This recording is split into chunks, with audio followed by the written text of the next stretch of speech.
हमारे साथ दिल्ली बीजेपी के अध्यक्ष आदेश गुप्ता जी जुड़ गए हैं। आदेश जी, गंभीर आरोप लगाए गए हैं आपकी पार्टी की तरफ से। हालांकि केजरीवाल कह रहे हैं कि यह बदले की भावना से किया जा रहा है, लेकिन जो ये आरोप है इनमें कितना दम है, और अगर है तो फिर आगे क्या देख रहे हैं आप?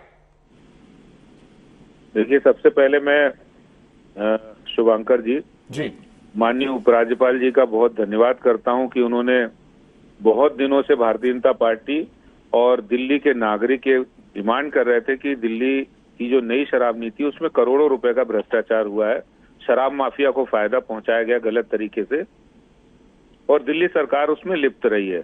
मैं उनको धन्यवाद करता हूं कि उन्होंने भ्रष्टाचार के इस मामले को उजागर करने के लिए सीबीआई जांच के आदेश दिए हैं।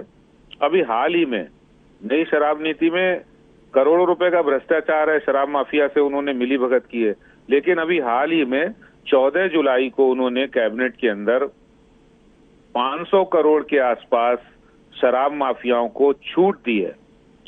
इसके साथ ही 30 करोड़ रुपए एक शराब माफिया का टेंडर फीस को टेंडर लेने के बाद भी वापस किया है, और इंपोर्ट ड्यूटी घटाकर उसको, जो बाहर से शराब आती है विदेशों से, उसमें 50 रुपए प्रति बोतल उसको कमी की है। ये अभी लेटेस्ट है 14 जुलाई। राहत के पीछे क्या मंशा है सर? ये जो राहत दी गई है, क्या लगता है क्या मंशा है इसके पीछे? राहत के पीछे सीधा साधा भ्रष्टाचार है, शराब माफिया को फायदा पहुंचाना। आप बिजली की तो दरें बढ़ा रहे हैं क्योंकि बिजली कंपनी को फायदा पहुंचाना है, दिल्ली की जनता की चिंता नहीं है। इधर शराब माफिया को फायदा पहुंचाने के लिए उनको गवर्नमेंट के खाते से, जो गवर्नमेंट के रेवेन्यू आना चाहिए, उसके लिए उनको सब्सिडी दी जा रही है। शराब माफिया को संरक्षण दे रहे हैं। और इससे पहले उन्होंने 21 ड्राई डे थे और उन 21 ड्राई डे को घटाकर 3 किया, और वो 18 ड्राई डे में हजारों करोड़ रुपए की शराब जो बिकेगी उसका फायदा उनको ज्यादा मिलेगा। तो लगातार वो शराब माफियाओं के दबाव में, संरक्षण में काम कर रहे हैं, क्योंकि वो शराब माफिया इनको पंजाब में शराब भी दिलाते हैं और शराब बांटने के लिए पैसे भी देते हैं। नहीं, वही शराब माफिया आम आदमी पार्टी को दूसरे राज्यों में पहुंचा रहा है।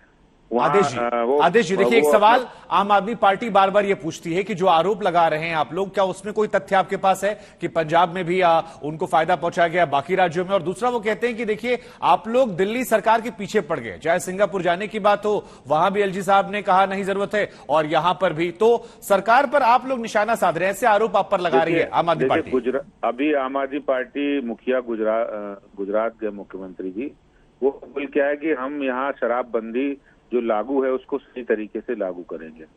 आप दिल्ली में तो शराब बेच रहे हो, 250 दुकानों की 1000 कर दिया आपने ठेके। आप पंजाब में कह रहे शराब बंदी कर देंगे और दिल्ली में आप शराब ज्यादा बिकवा रहे हैं। तो ये जो दोहरा मानदंड है, ये जो डबल चेहरा है केजरीवाल का, ये जहां जाते हैं वैसी बात करते हैं, लेकिन बाद में फिर वही हो जाते हैं। यही मुख्यमंत्री अपनी स्वराज आंदोलन में अपनी पुस्तक में लिखते हैं, कोई शराब की दुकान हम नहीं खुलने नहीं देंगे। लेकिन अब बिना RWA, बिना महिला संगठनों की अनुमति के अनऑथराइज कॉलोनी में दुकानें खोल दी उन्होंने, गली मोहल्लों में दुकानें खोल दी।